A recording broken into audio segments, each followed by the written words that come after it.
every 2 weeks. We are here at Prithvi on the first Sunday of every month at 11 o'clock. The third Sunday we are in Midtown at Upperell College, and if a month has a fifth Sunday, we will be at Alexandra School in Ford. And the best way to find out about us is on our Facebook page of Chai and Wine. So a month from now over here, it's going to be something very interesting that I am sure all of you have heard about. This idea about, is there a correct time to be eating food, and is it good to be fasting and things like this. The fasting feeding cycle and how calories and time etc. affect you. We're going to have a session by a young student who's just finished her PhD on this topic along with Ulhas, her advisor. They've done some fantastic research in this area, and they will be sharing this with us a month from now over here. Next month, first Sunday. Next month, first Sunday.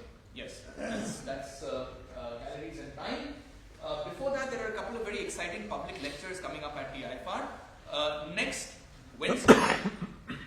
Wednesday, February 5th, there is a conference on star clusters happening in TIFR, and in connection with that, we have someone from the Leiden Observatory in the Netherlands who's going to talk about the traumatic youth of the solar system. The solar system was not so well behaved when it was formed, and what happened, all the stories about the development of our solar system in a public talk on February 5th. Again, we will be live webcasting it if you cannot make it to TIFR.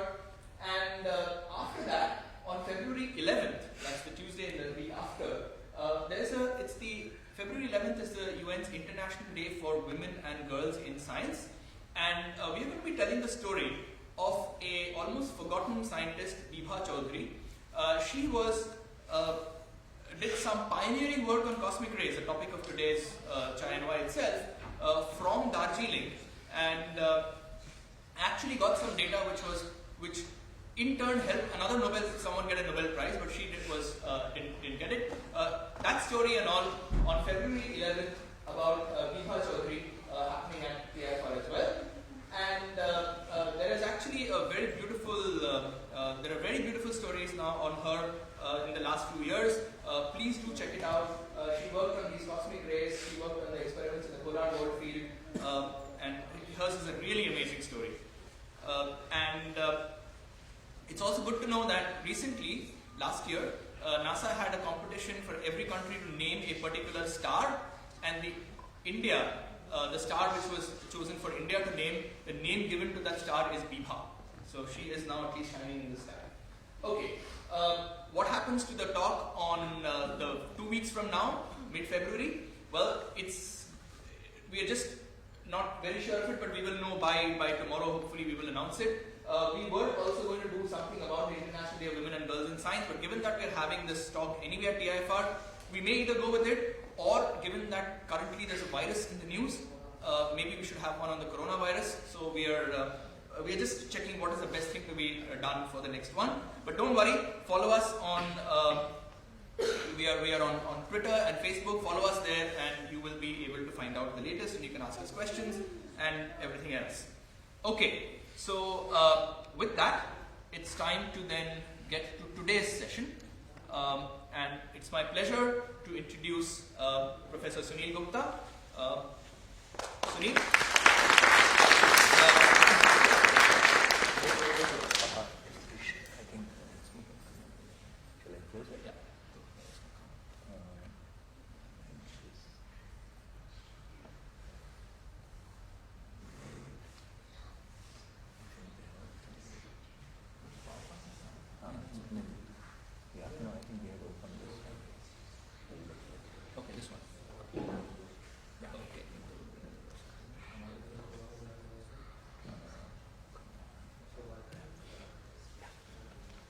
Okay, so cosmic rays. Cosmic rays is something which is sort of in the lifeblood, the philosophy, the ethos of TIFR since it was founded by Bhabha. It's a topic he was working on, and I think since over 65 years, cosmic rays is one thing that TIFR has very, very strongly working on from this picturesque hills in Ooty, and in that journey for the last 44 years, Sunil has been there. So Sunil started off in 1976. He did his MSc from IIT Delhi and joined TIFR. He did his PhD from there. He took a break, went to Fermilab, worked there, took a break, went to Los Alamos, worked there, something. But overall, he has been the one person spearheading the work in cosmic rays over the last 40 plus years at UT. He's a master storyteller. And these particles, which we don't know where they come from, what they are, extremely high energy particles, have wonderful tales to tell. I'm not going to take any more time. Sunil, all yours. Okay. Thank you, Arnab. Good morning. And I'll just make sure the webcasters can come back. Okay. All right. Okay, let me get rid of.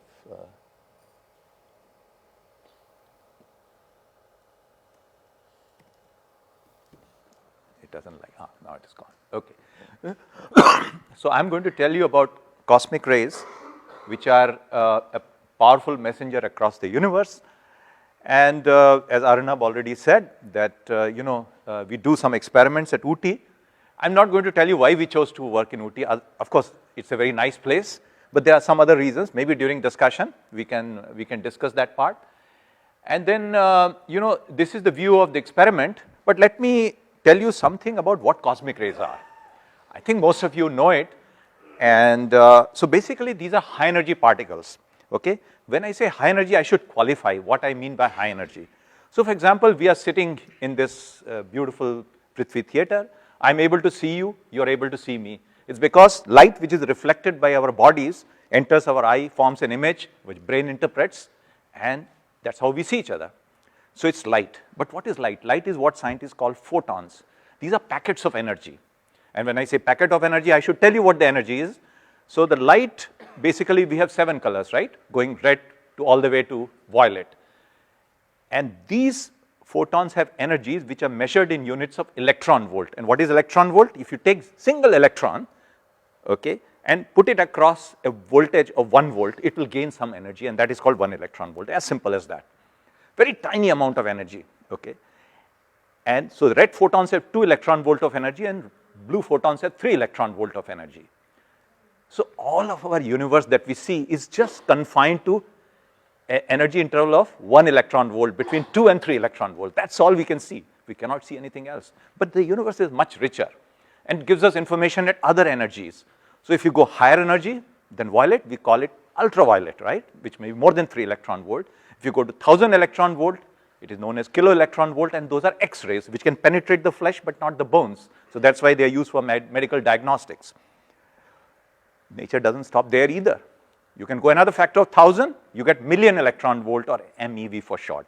These are known as gamma rays. You have all heard of radioactivity, alpha rays, beta rays, and gamma rays. These are the gamma rays I'm talking about. These are just light packets of energy of light which have energy of million electron volt.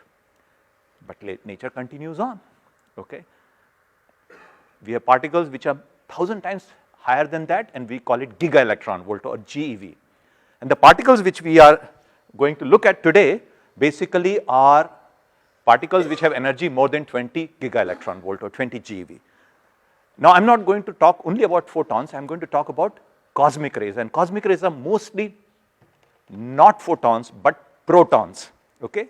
So you know proton, which is the nucleus of hydrogen, and they have energy as high as 20 GeV and even higher, 1000 times more, million times more, and so on. We study much of that, but today's discussion I'll confine to these 20 GeV cosmic rays, which is very high energy, but we call them low energy cosmic rays because there are things which are much higher. So when you say low and high, it's a relative term, right? A low for somebody is high for someone else. Okay, so now what happens to a proton when it enters the atmosphere? Well, first of all, what is our atmosphere? It's just, a basically layer of air consisting of maybe about close to 80% nitrogen and 20% oxygen, with some carbon dioxide mixed into it, which we don't want it to increase because it causes global warming. You all know that. But does anybody remember what is the atmospheric pressure at Mumbai? Somebody wants to guess? Around 100 kilopascal. Okay, but if I see in terms of more common unit like, like pressure in terms of mercury column, it's a wonderful. You all know that, okay? So 760 millimeters or 76 centimeters, right? And as you go up, it drops, right? We go to the top, it becomes 0, and that's where we are in space. And does anybody remember the density of mercury? Wow, you guys are amazing. You know everything. I don't have to tell you anything. So if I take a square centimeter, which is just the area of my fingernail, and make a column of air all the way to the top, it's equivalent to 76 centimeters of mercury column. So if I multiply the height of mercury column by the density of mercury, I'll get the total mass of the atmosphere going from here all the way to the top, okay? And if you multiply 13.6 by 76, you get 1030, let's say 1000 grams per square centimeter. So atmosphere is equivalent to 1 kilogram of air. So that is exerting pressure on our body. Every square centimeter of our body is experiencing 1 kilogram of pressure. It's a huge pressure, but of course same pressure is inside our body, so we don't feel it. We have, humans and other living beings have evolved in the presence of this kind of pressure. So that is fine. So, but as far as high energy particles are concerned, it is not, it doesn't see it as air or a, you know, a medium. It sees it as a collection of nucleus. In fact, they are so high energy, they don't even see nucleus. They see what is inside the nucleus, and that is protons and neutrons. So when this proton, let's say, hits a proton in a nitrogen or oxygen nuclei, it produces secondary particles by converting energy into mass. And you all know the relation E equal to? Wow. So E equal to mc squared tells you that you can convert energy to create mass of new particles, and that's exactly what nature does, provided you follow. Nature is very strict observer of all the rules. You cannot violate. You know, sometimes we violate traffic rules. People do all kinds of things, but nature is very strict in enforcing every law. Law of conservation of energy, law of conservation of charge, law of conservation of momentum, and many other laws are there. But after following all those laws, you can still create particles, and these are, you can see I've used symbol pi, and they are both charged and neutral variety. They are called pions. In fact, Arnab referred to Dr. Vibha Chaudhary, and I had the great fortune of meeting her when I was a student. Very charismatic and tough lady, you know, very short but very impressive personality. And she was the one who helped, along with Dr. D.M. Bose, they discovered the, oh, I should keep moving. So they are the ones who discovered pions. But they could not establish it in those days, pre-independence day. So somebody else in England got the Nobel Prize, and that's what Arnab was referring to. These pions decay to give you muons. That is the most exciting particle. Okay, so I will not bore you with other details. Just remember there is something called muon. And muons are almost like electrons, but they're 200 times massive. So electrons have some mass, and they're 200 times massive. In fact, we refer to them as cousins. That is a very unusual way to refer to your cousin. Imagine if you are, you know, most of us weigh around 50, 60 kilograms, and you had a cousin who weighs 10 or 12, 20 tons. We won't call them, you know, that is heavier than an elephant. But in physics, we call them cousins. And these cousins, which are 200 times heavier, have a unique property. They can penetrate great depths of matter because they lose energy at a very small rate. As a consequence, as we sit here, in each of our bodies, thousands of muons are passing through all the time. Whether you are asleep or you are awake, or no matter where you are, whether you are in Prithvi Theatre, in your home, you are deep underground, under the ocean, or on a mountain top, these muons are ever present. And they are kind of radiation, okay? So I'll come back to that, but what I want to share with you is, because they can penetrate great depths, they can do something unbelievable.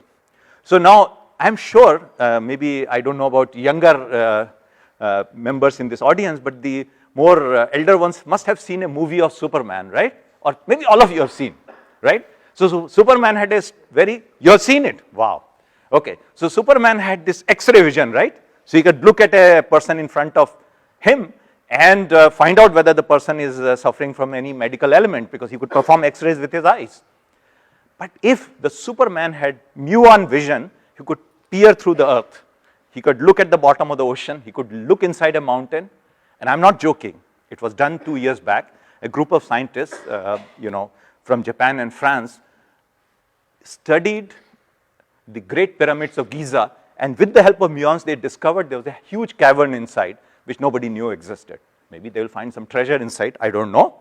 But without actually going inside, with the help of muons, you can find out what's going inside. You can look inside a volcano and know, you know, whether there are chambers or et cetera, et cetera. It's not an easy experiment to do, let me tell you, but in principle it is possible.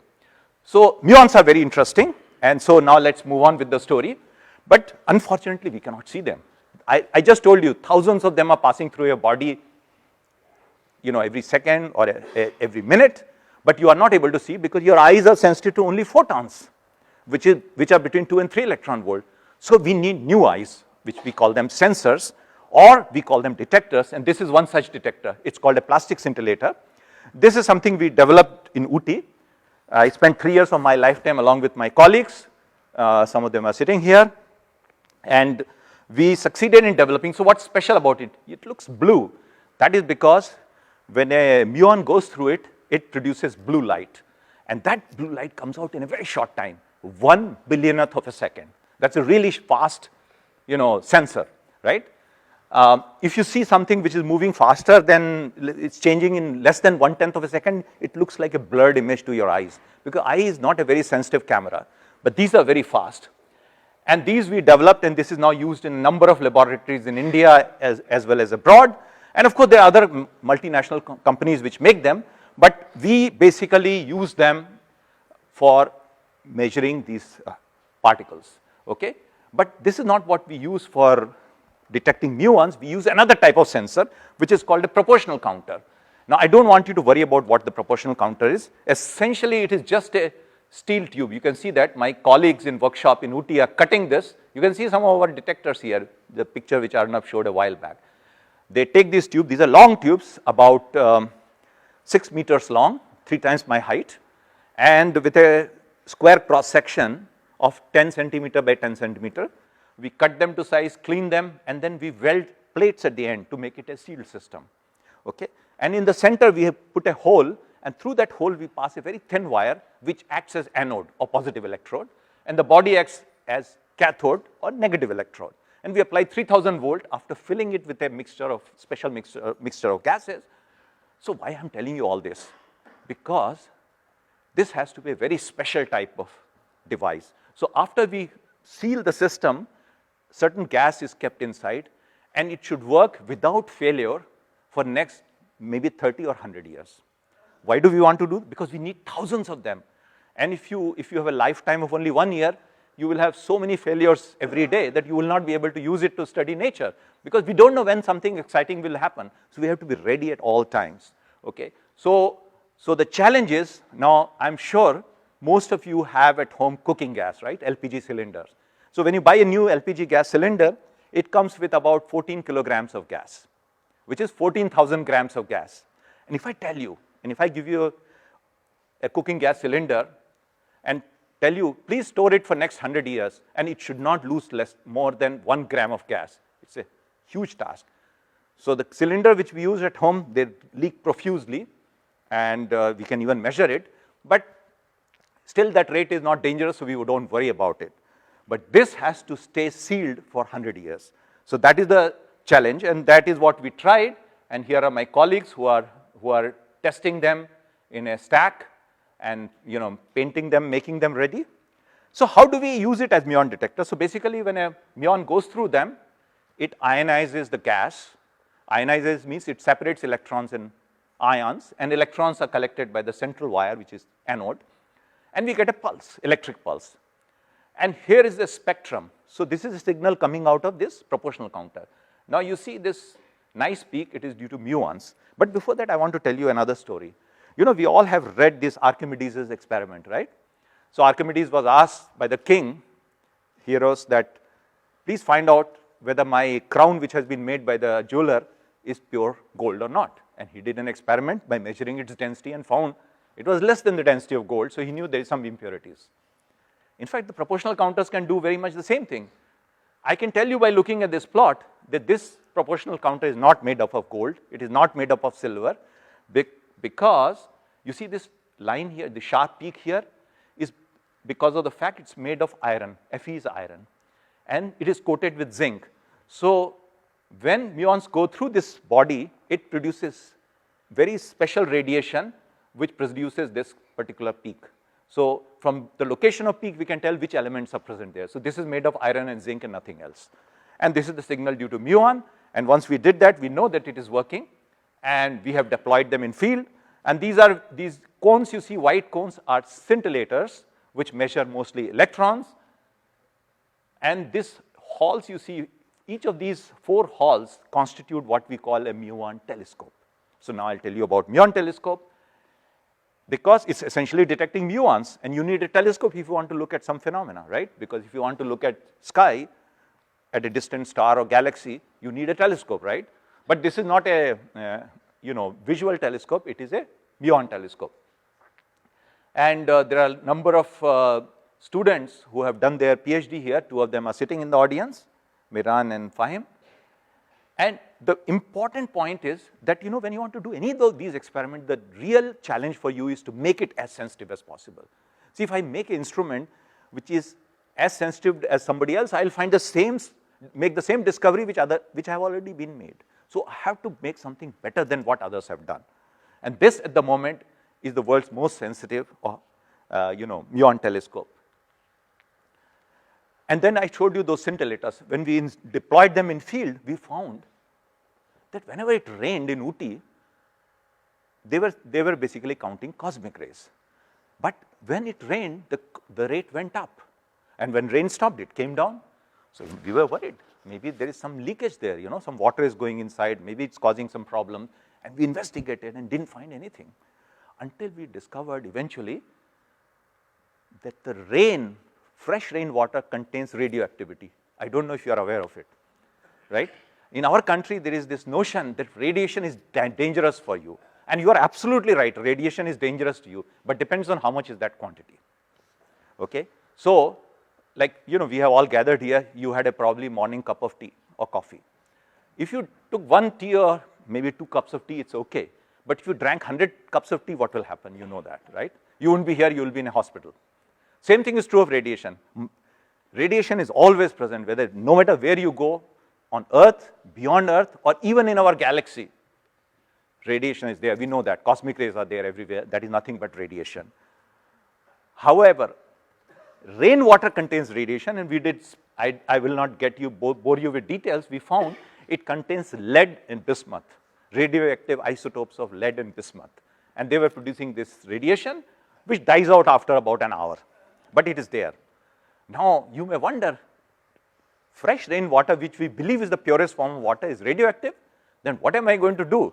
Can I drink that? Of course, it's safe to drink. Why? Because even if you buy a bottle of mineral water just outside, you will see it contains various minerals, right? If there was no minerals, the water will taste tasteless. So, small quantity of salts is what makes water tasty, and that our body needs, that salt content. However, the question is, how much is that salt content? Now, if something is very microscopic quantity, we say it's 1 part per million. That means 1 million grams of, let's say, water, 1 gram of some salt is present. Or the technical term used is ppm, which is 1 part in 1 followed by 6 zeros. It's a very tiny concentration, very hard to measure. And if it's even 1,000 times smaller, we call it ppb, parts per billion. So 1 part in 1 followed by 9 zeros. But the radioactivity we found was 1 part, 1 followed by 20 zeros, less than that. So you see, it's such a small quantity of radioactivity that if you ask Tata Memorial Hospital people or DRC people to measure the radiation, they'll say there is no radiation. But this instrument is so sensitive that it can detect it. So I'm just trying to tell you all these things to give you a sense of that sensitivity is the key to finding something new. Okay, so now I told you all these things, so what can we do about it? So the main objective is to do science, and which is to learn about universe. And the cosmic rays or high energy particles are our messengers, which are coming from everywhere in the universe. Well, they are just ordinary particles which have been accelerated to very high energies. So where does the acceleration occur? It can occur in the thunderstorms. You all know that thunderstorm and lightning, we see it all the time during monsoon. And during thunderstorms, you produce large voltages. That's why when the discharge happens, you see lightning and you hear thunder, right? That's just the electrical discharge, only on a very large scale. And our sun is actually a very, very violent thermonuclear reactor. And that is the source of all energy on Earth. Other than nuclear energy, every form of energy that we have which we use in our life is produced in the sun, which is a nuclear furnace. okay? And it is very violent, it undergoes massive explosions. Then these cosmic rays also come from our galaxy, which is, has a diameter or something like that, is so large that it takes light 1 lakh years to travel across our galaxy, you know. And of course, then you have universe, which is much bigger than that. And I'm not going to get into that, but I'll show you the inside view of our Muon telescope. It is the simplest thing you can think of. So what we have here is, I told you these are 6 meter long tubes. So we basically put a layer of these tubes one after another. So this is one layer running this way, and we put 60 of these tubes, so we cover an area of 6 meters by 6 meters, right? Because its length is 6 meters, size, width is 10 centimeter. So you put 60 of them, that is 600 centimeter or 6 meters.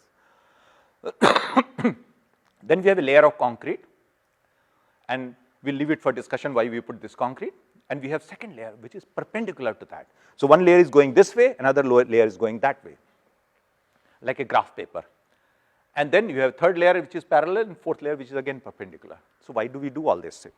So if a muon goes through all these 4 layers, it will hit one of these tubes, right? Let's say this tube, 25th tube. So I know its location within 10 centimeter, with 10 centimeter accuracy. In this direction, let me call it y direction. And I know the x location from the lower layer of proportional counter. I'll call it x coordinate, like a graph paper, you know, you put x and y.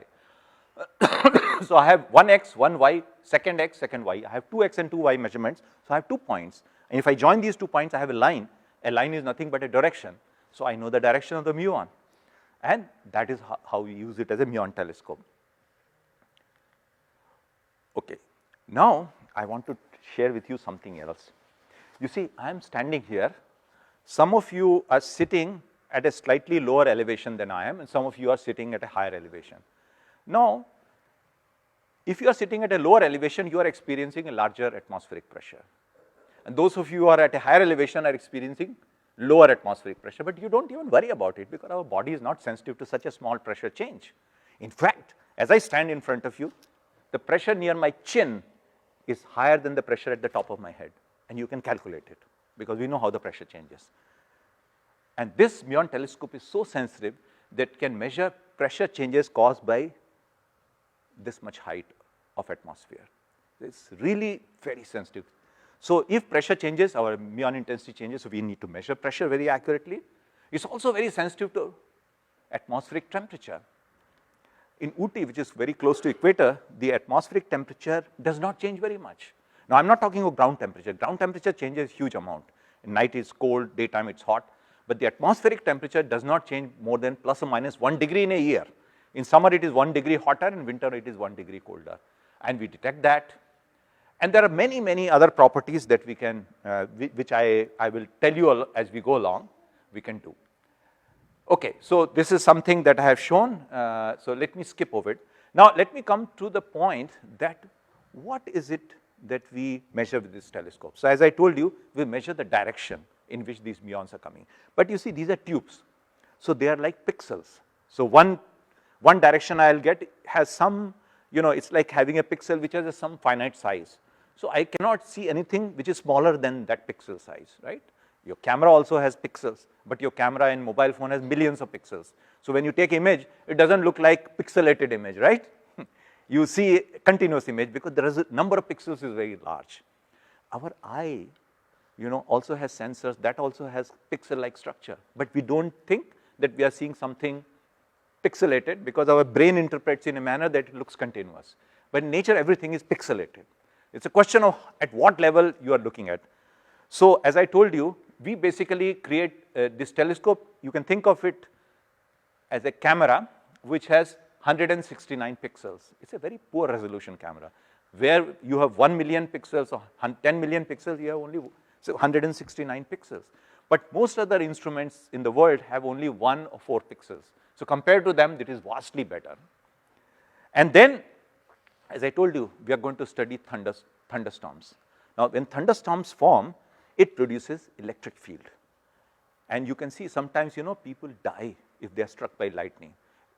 They die primarily because first thing that happens is that electric field is so powerful, and our heart also works on electric impulses. So that electric field disturbs the rhythm of our heart, and we die not because of physical damage, but because our heart stops working.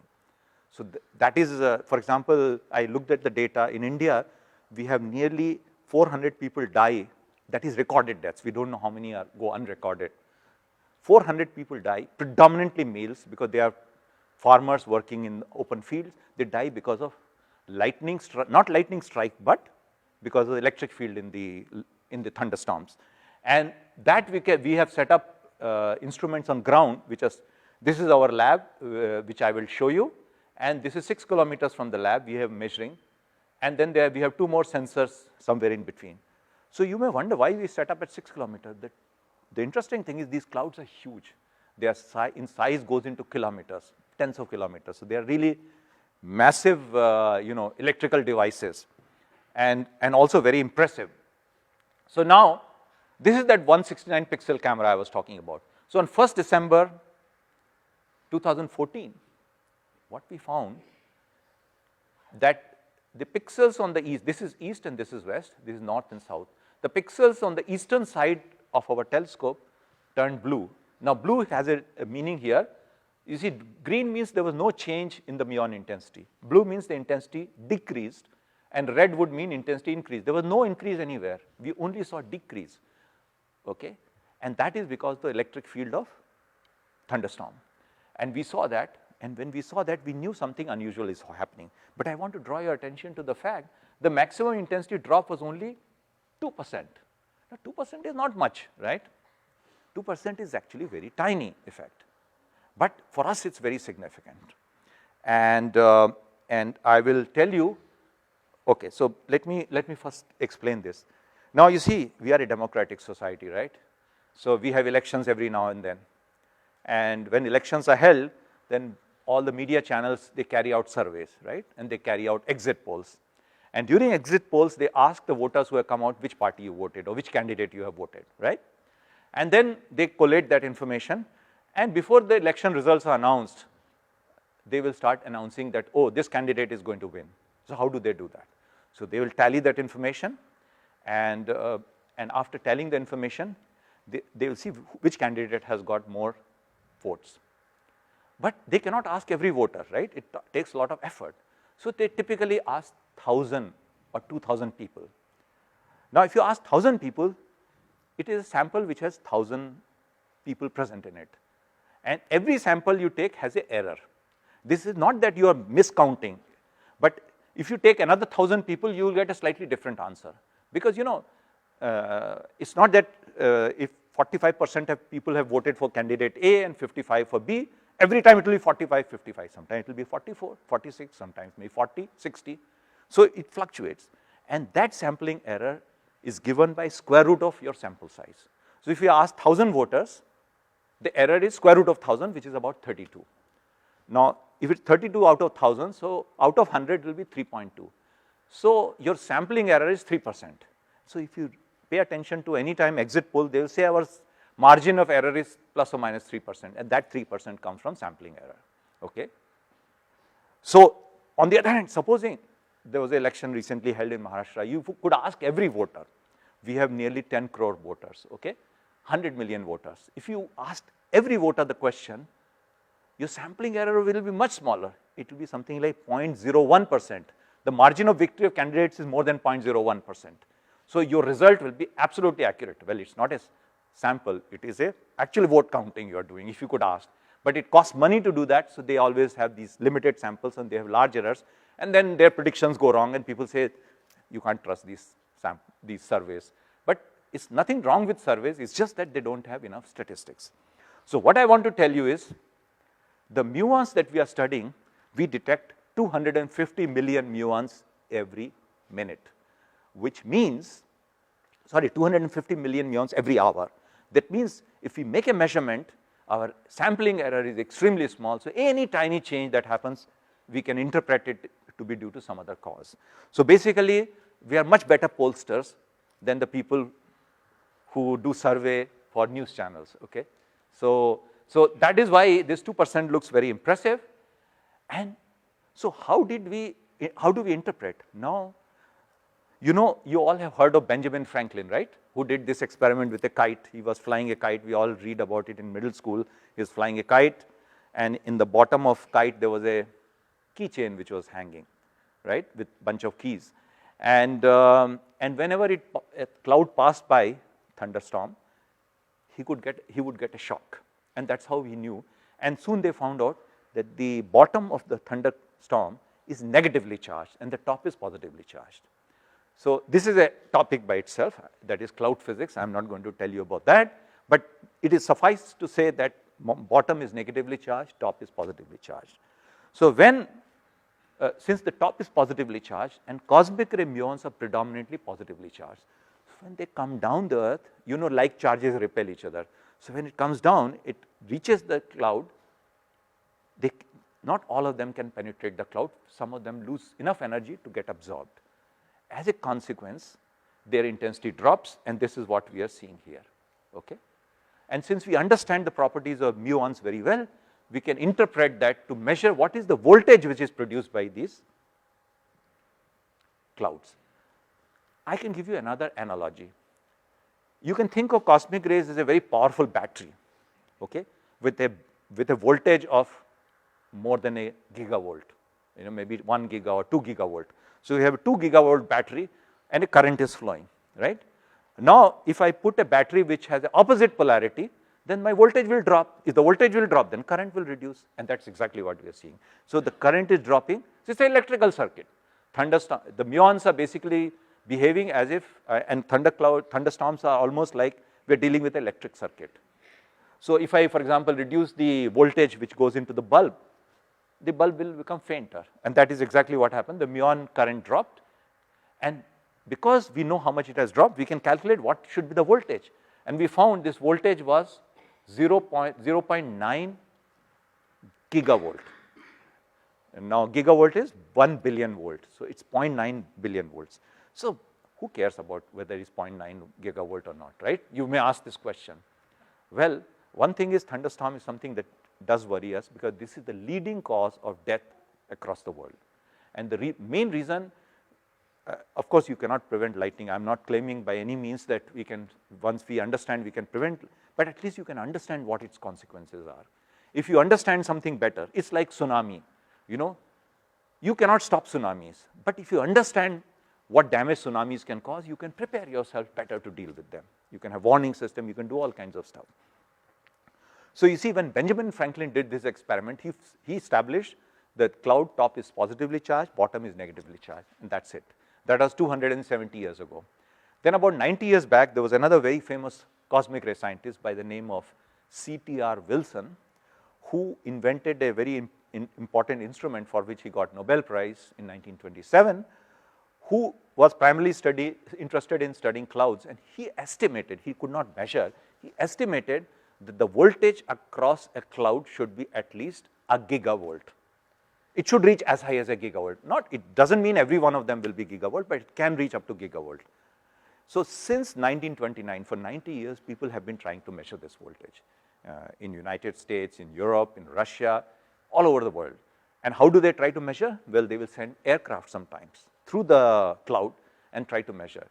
And then once they had a very major accident because it led to discharge and the aircraft almost got short-circuited and fire, you know, it had fire and luckily the pilot escaped, then they stopped sending airplanes through lightning. In fact, you know, if you are flying at high altitude, pilots avoid if there is a lightning happening. They will take a different route, they get information from ground that there is lightning ahead, they will change course. You don't want to go through, take a passenger liner through thunderstorms. And this is something which is very important. So people have been trying, and the maximum voltage they could measure was 100 million volt. And in this experiment, we could measure it's 900 megavolts. And so we could prove that Wilson was right. It took a long time. And the reason others could not do it anywhere else is because they did not have the right tool. You see, you always need the right tool to make the right measurement. If you don't have the tool, you cannot measure it. So their limitation was they were not using the right tool. We used the right tool. So this created a lot of excitement. And of course, we did further studies, and we wanted to know what are the other properties of this thunderstorm. So I showed you that we were measuring electric field. Now you remember, bottom of the cloud is negatively charged, and our sensors are sitting on ground, so they see a negative electric field. And you see, the one on the east first saw an electric field go down, then the two were in the middle. I showed you the picture. Let me go back to that picture. This is in the east, this is east. These two are in the middle, and this is the west, blue one. Green is easternmost, and blue is westernmost. And now let me go back here. So you see, green is easternmost. So the cloud was moving east to west. You can see that here clearly, okay? And this distance between EFM 1 and EFM 3, we had just given some names, is 6 kilometers. And it took exactly 6 minutes to go from here to there. So it was traveling at the speed of 1 kilometer per minute, or 60 kilometers per hour. That's faster than, you know, I came from Colaba to here, right? Thanks to traffic. So this is a fast moving cloud, 60 kilometers per hour. And so we knew what is its linear speed. And then next what we did was, we took pictures of this cloud in our telescope every 2 minutes. So you see, you can see here the cloud has entered our telescope. This is the eastern direction, this east and this west. And 2 minutes later, it has, you know, penetrated further into our telescope, and then it keeps moving westward. And from that, we can calculate at what angular speed it is moving. Now we know linear speed and we know angular speed, so we can take a ratio of that and get the height of the cloud. So we did that, and we got all the properties of this thunderstorm. So basically, it is like a, you know, we use capacitors in, for example, when we want to stabilize voltage, etc., we use large capacitors. So this is like a giant capacitor. Its area was something like 400 square kilometers, you know, almost same as, you know, Greater Mumbai. And it was, I already told you, it was moving at a speed of 60 kilometers per hour. And the voltage it developed was, actually we did more precise measurement and found it was not 0.9 gigavolt, but it was 1.3, it was more than a gigavolt. So this was a very interesting finding, and its height was not very close to ground. It was 11.5 kilometers above sea level. So it was really up high. And the top of the cloud is where was something like almost 17.5 kilometers. And it was floating in the jet stream. Jet stream is something, you know, if you travel across continents, there is this current, air current, which goes. So if you, for example, if you travel from India to United States, it takes longer. And if you're coming from United States to India, it takes 2 hours less. And that is because there is this jet stream or air current. So we just ride the jet stream. So if you're going towards, you are going against the jet stream, and when you're returning, you are going along the jet stream. So your speed increases compared to ground. And we could even estimate how much energy it had stored. And it is some units, don't worry about 720 gigajoules. But if I could tap that power, it is enough to power Mumbai, the entire city of Mumbai, for almost an hour. So that much energy is stored in a single cloud. So it's really amazing that nature creates so much power, and we don't even understand that. And we also estimated how powerful the power plant is which is sustaining this cloud, and that is more than 2 gigawatts. Now, to give you a perspective, the biggest nuclear power plant in India is in Kudankulam, which generates 1 gigawatt of power. The largest one in the world is built by Russians, is 1.5 gigawatt, and this is more than 2 gigawatts. We don't know how big, how much more than 2, we could only estimate it is at least 2 gigawatts, maybe it could be 3, 4 or 5 gigawatts. So we are no match in front of nature. I mean, it is a humbling experience to see these things, you know, because we think we are a very advanced civilization, we understand so much, but actually we don't understand most of what we are studying. And so that also is the fascination, that you want to study these things. And this is something which was very interesting. Okay, so Arunabh,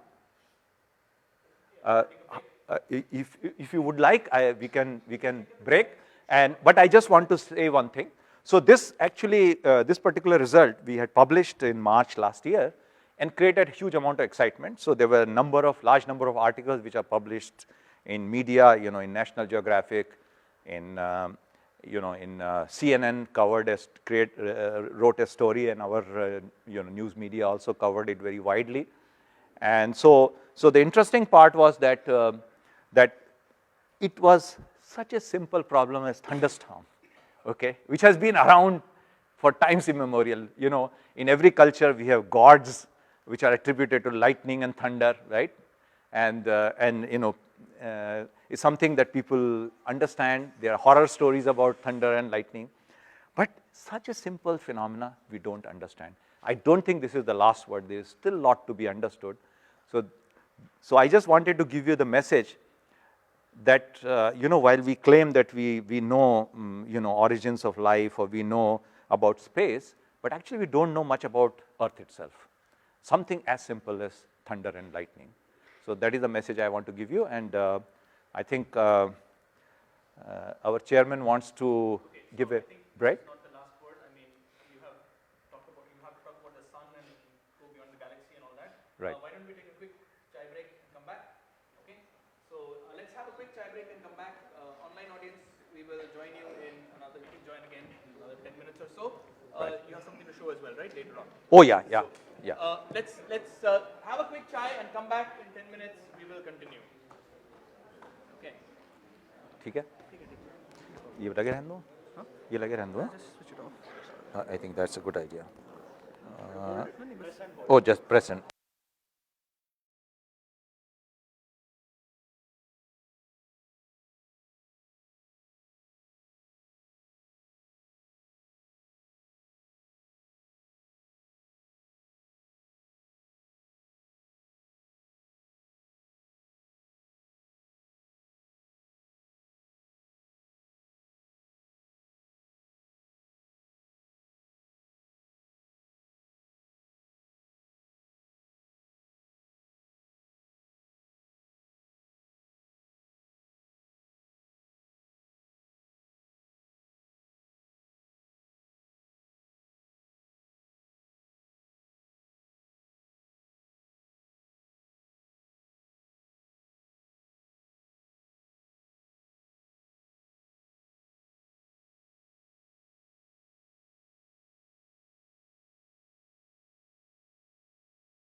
started again. For those who might have missed the announcements, the next Chai and Why here is on calories and time, the idea of feeding and fasting. That's going to happen a month from now, March 1st over here. And next week there is a public lecture on Wednesday evening at TIFR on the early history, the traumatic youth as it's called, of the solar system when it was being formed. And the week after, February 11th, is another public event at TIFR about Bibha Chaudhary. This is in commemoration of the International Day of Women and Girls in Science. The next one at Ruparel, we will let you know in a bit what the topic is. It's either going to be on women in science or on the coronavirus, one of them. We're just trying to see what we can do. And feel free to follow us on Facebook and Twitter. Okay, with that, I think it's time to get back to Sunil's presentation. Okay, that is done. No, that is it. Yeah. You already iconized last one. Yeah. Right. Okay. Shift. Come on. I'm sure there'll be questions. Okay, so if you have any questions about what I have already talked about, so please let me know, and I'll be very glad to answer. And you can interrupt me anytime. Yeah, please go ahead. So about that 169 pixel image, I noticed that like a few points were yellow. Any info about that? Good. You are a good observer. Oh, sorry, I'm going. This one? Yes. Okay. So you see, yellow would mean slight access, and okay, the resolution of this projector is not very good, or maybe my screen is not so good. So green, basically this region means there is no change in intensity. Yellow, if it is slightly yellow, it would mean it is slightly positive, slight increase, okay? And bluish would mean slightly, this green also has many shades, and like magenta here, not magenta, sorry, cyan here would mean slightly negative change. Now, as I told you earlier, there is also an error in measurement, right? So even if there is no change in intensity, just because of error in measurement, sampling error, you could get sometimes slightly yellow or slightly, light green tending towards cyan, just because of these sampling errors. But what is unmistakable is this region, where you can clearly see it's all blue. But of course, any measurement we make, it has errors, and it's a good point you make. So I want to tell you what, we always describe what the error is. For example, when I say it's 900 megavolt, you see this is our error, it's 80 megavolt. So 900, but it has uncertainty of 80 megavolt. So I would not be able to tell is it exactly 900 or 980 or 820. That much margin of error is there. So all measurements have errors. And so good for asking that question. Yes, please. Actually, unless the question is an emergency where you cannot understand the current slide, why don't you finish the thing and then we'll get into all this. Okay, all right. Okay, fine. I have to obey the chairman. Sorry. So we'll get back later. We'll get back to all questions, don't worry. Yeah. Okay. So now, I talked to you about thunderstorms. So let's go beyond our beyond the Earth and go towards the solar system. Now, as you know, everything that happens in solar system in interplanetary space is largely driven by sun. Sun contains more than 99% of the total mass in the solar system, and it is the main source of energy. Incidentally, even Jupiter produces energy, but that's, is kind of minuscule in comparison to what sun does. And as I mentioned earlier, sun is a very powerful thermonuclear reactor, okay? So it fuses hydrogen and converts that into helium, and in the process it releases massive amounts of energy, just like in a hydrogen bomb. So that is what sun does, okay? And in fact, humans are trying to create this reaction in a controlled manner. Hydrogen bomb is an uncontrolled chain reaction, like it leads to a bomb. But humans have been trying to essentially create in a controlled manner, okay?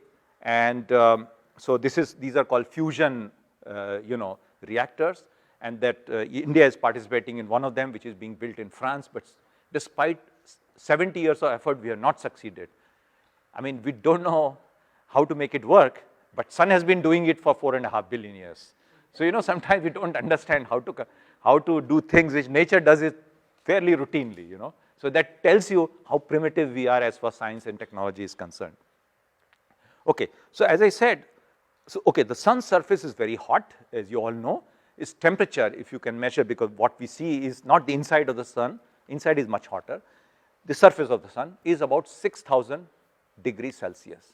It's a very hot surface, Even if you put a rod of iron or steel or any material, it will simply melt away, okay? It will vaporize, basically. So everything that is present in sun is basically in form of vapor. It's basically like a giant gas cloud, okay? So leaving that aside, on the surface or outside the surface, there is something called solar corona, which is at a temperature of 2 million degrees or at least 1 million degrees, which is much larger than the size of the sun. And you can see the corona during total solar eclipse. So whenever total solar eclipse occurs, the sun's main disk is masked and you can see the corona, which is very faint but very hot. But on the surface of the sun, there are massive explosions which occur regularly. And sometimes, on an average once in a month, there's a real big explosion, and the kind of which throws out huge amounts of matter. Imagine, to give you a scale, this is an explosion, which these are known as solar storms, which happened 22nd June 2015, about 4.5 years back, okay? And it threw out these particles, it's not matter, not even atoms, it's basically protons, electrons, neutrons, etc. Total mass was 10 raised to 10 tons. Now that doesn't mean anything, 1 followed by 10 zeros. So if I want to give you an analogy, I did a quick calculation before coming here. You take every structure like Prithvi Theatre, every structure that exists in India, man-made, okay, since Indian civilization, and vaporize into plasma, into charged particles, that's the amount of matter you will get. Nothing is left, it becomes a flat, plain, barren surface. That's the kind of, the amount, it's like a large mountain being evaporated. That's the kind of thing it routinely throws out in space. It has huge amount of energy, as much energy in a flash as sun produces in a whole second. That's from a single spot, which is probably of the size of Earth. Remember, Earth is very small compared to the size of the sun, its area is 1,000,000 times larger than Earth. And it had, it was thrown at a very high speed, 1,400 kilometers per second. At that speed, you could go from here to Delhi in 1 second and come back in the next 1 second, right? Travel will become much easier if you could travel like the solar plasma. You don't have to spend much time, okay? In 10 or 15 seconds, you will reach USA or any other part of the world, okay? But that speed is very low for interplanetary travel because this plasma took, something like almost 48 hours to reach us from sun to Earth. So there you rely on speed of light. So light comes much faster. But anyway, so what happened? So when this explosion happened, this generally sun is, it's like a boiling cauldron. It's throwing out particles, which is called solar wind. It's not really wind. It's a dangerous radiation. But they use this very nice term, solar wind. And it has a speed, which was 300 kilometers. There was a once tiny explosion, went up to 350. And there was a second explosion, went past 400 kilometers per second. I'm talking of kilometers per second, okay? And then there was a massive explosion, the one I'm referring to. It went up almost 700 kilometers per second and kept on increasing. But what was remarkable was, or what is remarkable about such explosions, not only the particles are thrown out, because these are charged particles, they also carry magnetic field. That is very interesting. In fact, magnetic field and charged particles are kind of combined together. You have heard the term electromagnetism, right? Which means if you have anywhere time varying electric field, it produces magnetic field. And if you have varying magnetic field, it produces electric field. They are coupled. That was the great contribution of Maxwell, and that unified the electromagnetism. And now we understand how electricity, that's the principle on which electricity is generated. You use a turbine to turn a magnet in turn a coil in an electromagnet, and that's how you produce electricity.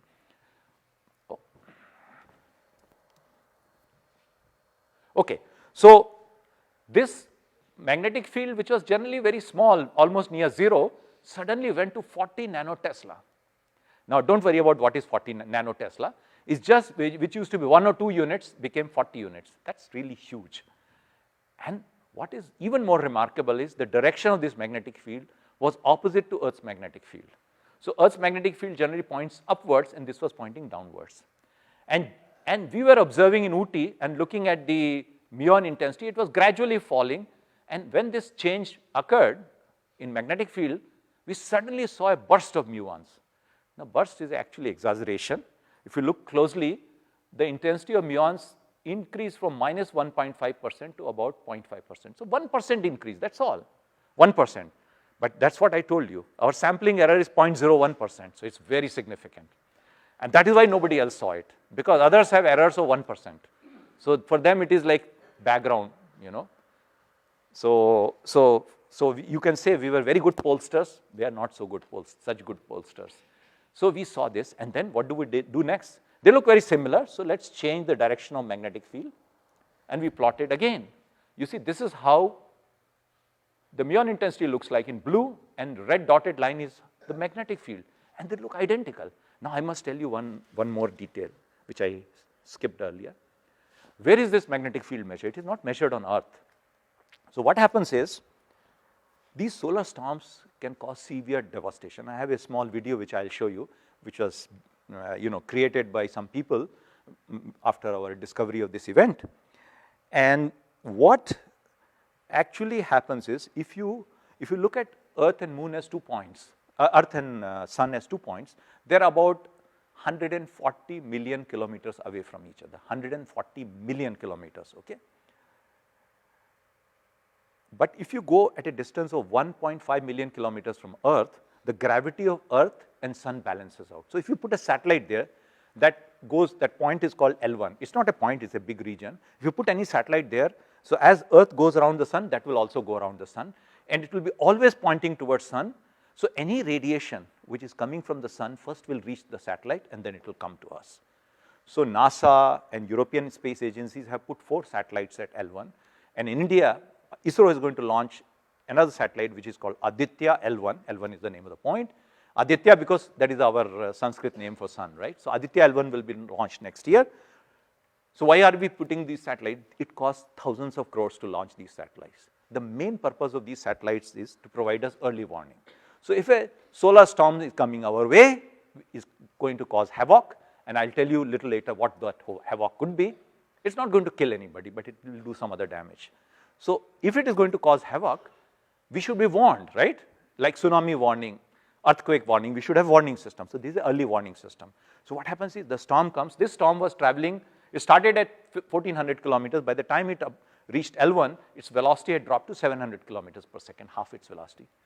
Rather slow, no, not very slow. Still you can get to Delhi in 2 seconds from Mumbai, okay? So you, at this point, if you measure the properties of solar storm, and you can send by radio the information to Earth. Now, radio waves travel at 3 lakh kilometers per second, and this distance is 15 lakh kilometers. 1.5 million is 15 lakh. So it will take 5 seconds. So in 5 seconds, you will get information from the satellite. And the storm, which is going at 700 kilometers, it will take about 40 minutes to reach Earth. So we have half an hour of warning to take preventive measures. So what are those preventive measures? We'll come to that later. So all these warnings are there. But what is interesting is we are seeing the same phenomena sitting on Earth. What the satellite is measuring in space, you have spent 1,000 crores. You see, a muon telescope is giving you the same information sitting at Earth. Well, this is a little bit of an exaggeration. It's not the same information. There are some caveats, so I'm not getting into that. Right now, I'm projecting we have a great instrument, so let me carry on with that motto. Okay, there are some limitations, which I can discuss with you in greater detail if you are interested. But there are some uniqueness about it, which satellites cannot give. You know, it gives certain unique information. So when this happened, now this is number 54 actually. Oh, sigma is missing somehow. Okay. So, you know, in science, whenever you make a discovery, they describe in terms of number of sigma. Have you heard the word 5 sigma, 6 sigma and all that, right? So for example, about 8 years back, Higgs boson, or what was called God particle, was discovered. They had 2 experiments which made 2 5 sigma detections each. I mean, each had a 5 sigma detection. 5 sigma means it is very unlikely. If you do millions of such experiments, one of them can give such value. And since you have 2 of those giving that, it's almost impossible for it to be just happening by accident. It must happen because of a real phenomenon. And similarly, 3 years back, well, actually 5 years back, gravitational waves were discovered due to merger of black holes. And in fact, that led to Nobel Prize in 2017 to the discoverers, leaders of those teams. And they also had 2 5 sigma detections. So let me tell you what we got. Now, the Muon telescope I showed you was in form of modules, 6 meter by 6 meter module. There are 16 such modules. So we have 16 telescopes. So see, each of these telescopes independently saw this thing, not 5 sigma, 13 sigma. And the chances, probability, Arnav can tell us, the probability of getting a 13 sigma result is not even likely in the age of the universe. So it is definitely a real detection. It's more significant than Higgs boson discovery or the discovery of gravitational waves from black hole mergers. So there was no doubt that this is a real event. And then something interesting started happening. So this result we published in 21st of October 2016, though we made the discovery in 2015, but it took us 1 year to analyze the data. And just few months before that, there was a very ominous sounding title of an article which was published in a very prestigious science magazine called Science from USA. And they said, here is how the world could end and what can we do about it. You know, they always have these catchy titles, right? That's when you will read that. So you put these titles. So what are the threats? Threat 1 is solar storms. Okay? So I'll come to that a little later. Threat 2 is cosmic collision, like an asteroid or comet crashing on Earth. There's not much you can do about it. And people believe that it was one such collision by maybe an asteroid or comet that led to extinction of dinosaurs, and that's why we are around now. And threat 3 is supervolcanoes. These happen typically once in 200,000 years, 2 lakh years. So it can happen, and again, you can do nothing about it because it sends out so much ash and lava that the atmosphere is completely, filled with this these ash, and the temperature on Earth will drop. You will not get light, and the plant and animal life would die. So these are the 3 threats mentioned, and solar storm was the most prominent one. And they labeled because it is much more common than the other 2. And then there was somebody in the White House who was sitting there at that time in 2016, different from the person who is there right now, and he was serious about these threats. So he issued an executive order. Executive order is president of, okay, so let me read. So it's called Coordinating Efforts to Prepare the Nation for Space Weather Events by the authority vested in me as President by the Constitution and the laws of the United States of America, and to prepare the nation for space weather events. These are called space weather events. It's happening in space. It is hereby ordered as follows. Space weather events in the form of solar flares, solar energetic particles, and geomagnetic disturbance occur regularly, some with measurable effects on critical infrastructure systems and technologies such as global positioning system, satellite operations and communication, aviation, and the electrical power grid. Now, this is very important. Imagine if you lose power for good.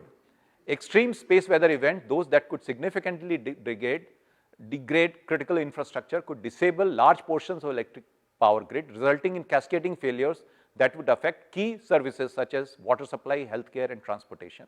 Space weather has the potential to simultaneously affect and disrupt health and safety across entire continents. Successfully preparing for space weather events is an all-of-nation endeavor that requires partnerships across governments, emergency managers, academia, the media, the insurance industry, non-profits, and the private sector. It's a 4-page long. I'm not going to read all of that. So this executive order was issued by White House by President Obama on 13th October 2016, and 1 week later our paper appeared in print. Okay, so though we had no coordination with White House, I can assure you that, and we didn't know that this is in the works. So this paper got published, and somehow okay, we published in a journal which is fairly well known in scientific community, and so people connected it, and I will not read all of it. I will just, so we called it transient weakening of Earth's magnetic shield probed by a cosmic ray burst. So what do we mean by weakening? So you see, and I have video which I'll show you at in a few minutes. See, basically what happens is that Earth has a magnetic field. Now, you all know we are safe on Earth.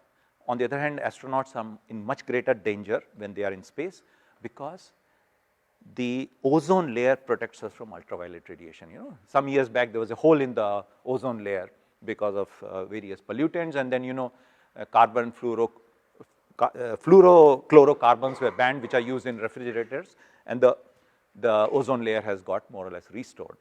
So the atmosphere is our first line.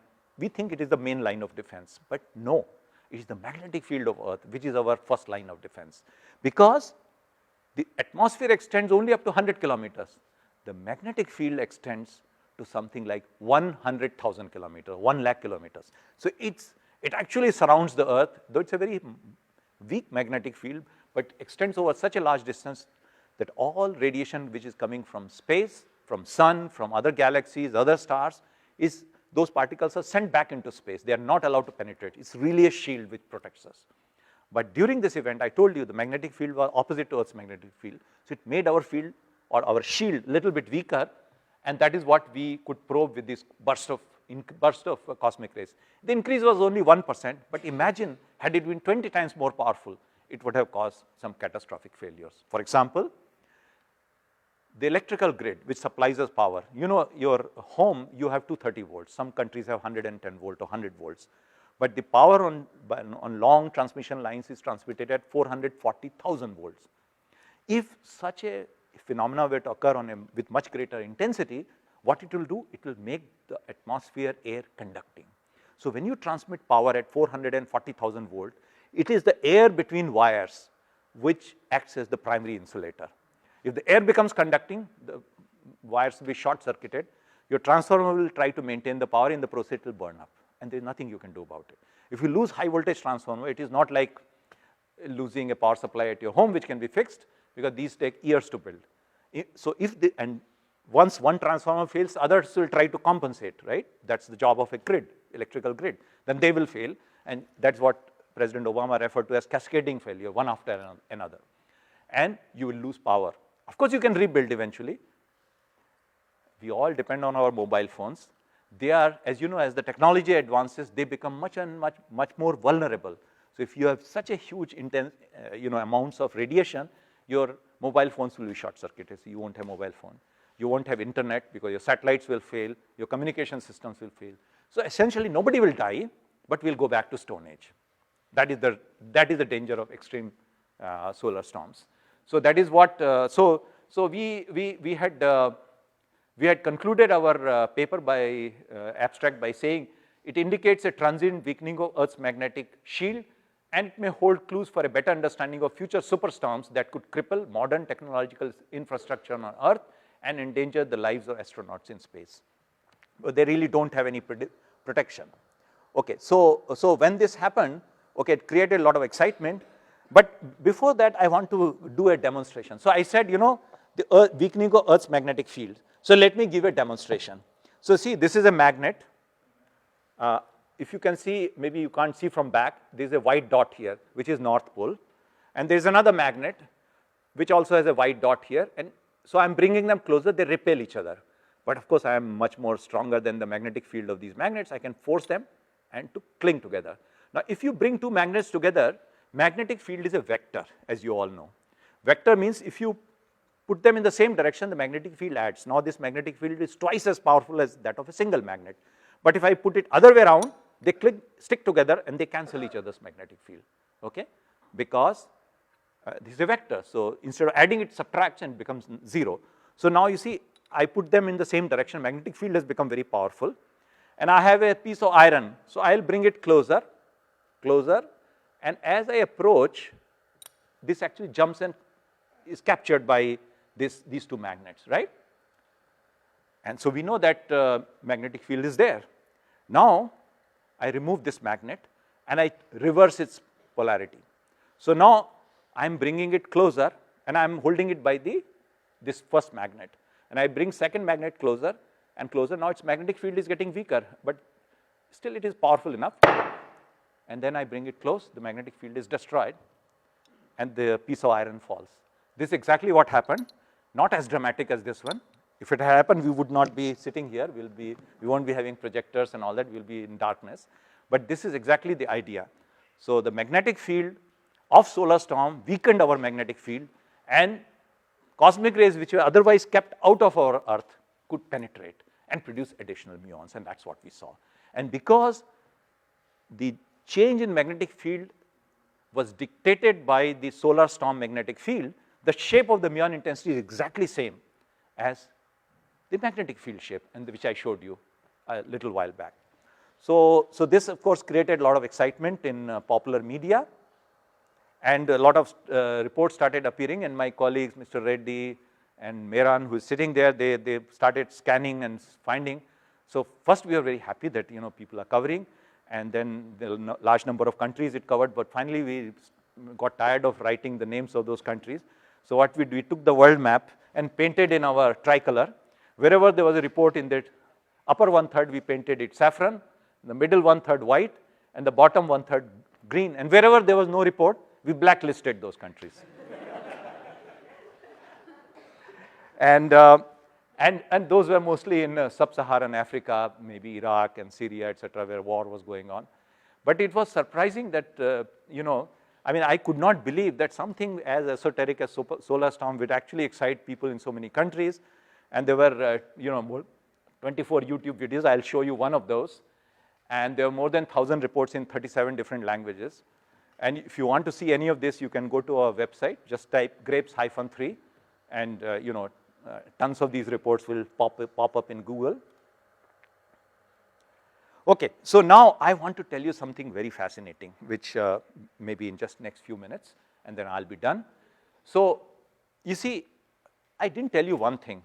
I showed that the magnetic field due to sun, so it is measured at L1, and then we know the speed, so we know what time it should reach the Earth. And the time it should have taken was 36 minutes. But the reality time was not 36 minutes.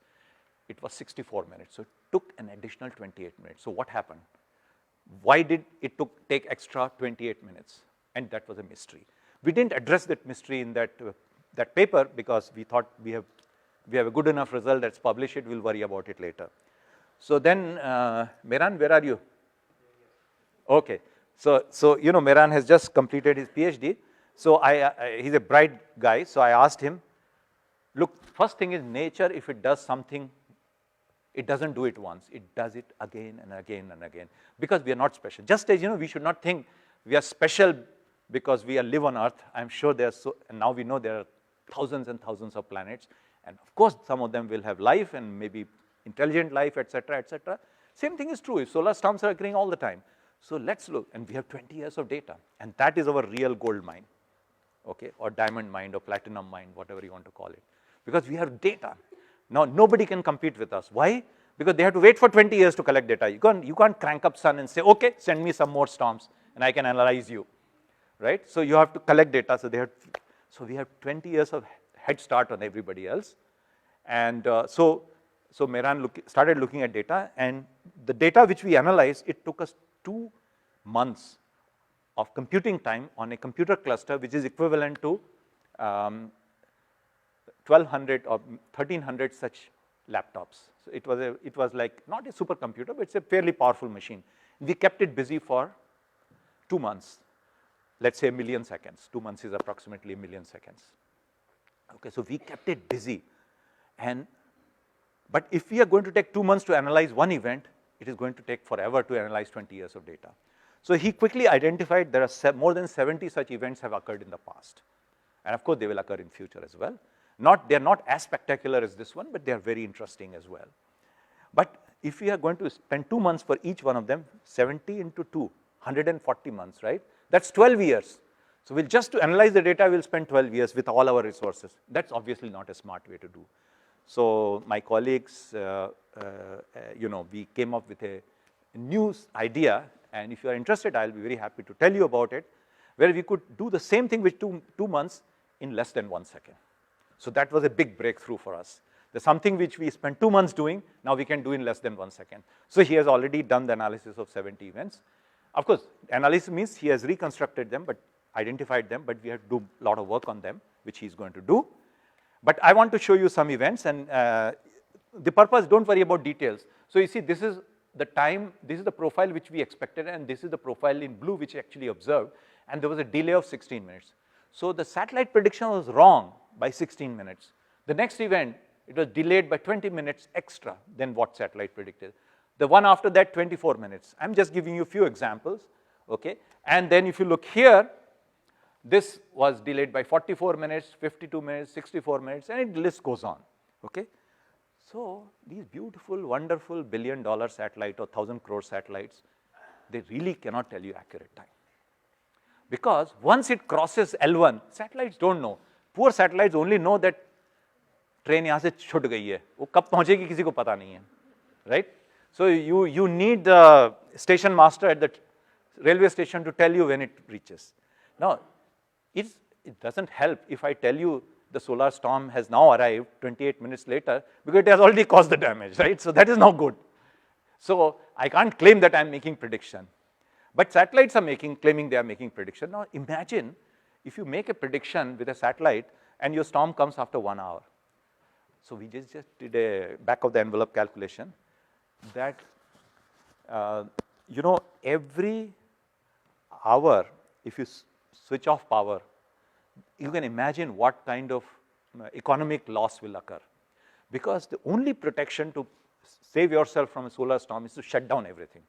If you switch off high voltage, you switch off all your electrical grid, the storm will come and go away. And then you switch back on and you are safe. Because it doesn't kill anybody, but it can destroy your electronics. It can destroy your electrical grid. So that's the protection. That's what people plan to do. For example, when such storms happen, they switch off satellites because they are most vulnerable. They divert flights. They will not ask them to go over polar region, which are much more vulnerable. They'll tell them to take alternate routes. So they already do all these stuff. But if there was an extreme event, and one such extreme event happened in 1859 on 2nd September, which was observed by an English astronomer, and that is known, it is named in his honor as Carrington event. And if that were to happen today, it will be a real disaster. By the way, for Carrington event, the magnetic field which I showed you 40 units was more than 200 units, and that was measured in Colaba Observatory. Okay, of course, we are under British rule at that time, so the best measurement was done in Colaba. So we, India has always had some connection with science wherever it was happening, whenever it was happening. And so our challenge is right now to understand what is the mechanism which is responsible for this delay. So we hope to use these 70 events to really understand how does, for example, why is it 12 minutes and why is it 16 minutes and why it is 32 minutes or 44 minutes. If we can understand that, then we'll have a real powerful tool. But I think at least we have a hope that we can try. Whether we succeed or not is a different story. Now, whatever work I described is not my work, as you can see. It is the work of a large team of people. We have a number of colleagues from Japan, from other institutions in India, and from TIFR. And here is a picture of my guru, Professor Srikantan, who passed away last October. He was the founder of our lab. So I would give the final summary by telling you something which I learned from wise people who I had the privilege of knowing. Well, one such scientist told me, you should always make high precision measurement because that is vital for progress. And I hope I convinced you that precision is the key. And the name of this gentleman was James Cronin. You can look up in Google if you like. He was actually awarded Nobel Prize in 1980 for discovering matter-antimatter asymmetry. And there was another gentleman by name Robert Hofstadter who told me you should work and you should do research in an area where you have, actually he used a more colorful language. So I'm using a more polite language, natural advantage. So why we have set up this lab? Because we are in Ooty, we are very close to equator. We can look at the southern sky and northern sky, both the skies. If you are on North Pole, you can only see northern sky. If you are on South Pole, you only see southern sky. We can see all of it. Plus, we are close to geomagnetic equator, which means very low energy particles cannot come and mess up our system. So our data is much cleaner. So that is a natural advantage. Then there was another great by name George Charpak, who invented multi-wire proportional counter, for which he was awarded Nobel Prize in 1992. He said, universe is the best laboratory. Because see, what can you do better than use the universe as your laboratory? If you do an experiment in a lab or something, you have limited resources, but you have the entire universe at your disposal, so use that. And high energy particles are the best messengers. That's what my guru, Professor Srikantan, used to say, that we should use these probes because they can tell you something very fascinating. And so that basically concludes my presentation, and I would like to share with you one video. And this video is basically, it basically tells you about, or I can otherwise use the. Enter to Bluetooth. Okay, is your Bluetooth on? Yeah, Bluetooth. Bluetooth connected. Okay, great.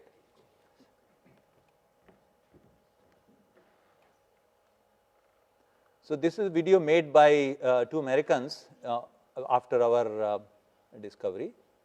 Flares to fall. Shield up. Fire everything. There's a crack in the shield. What do we do?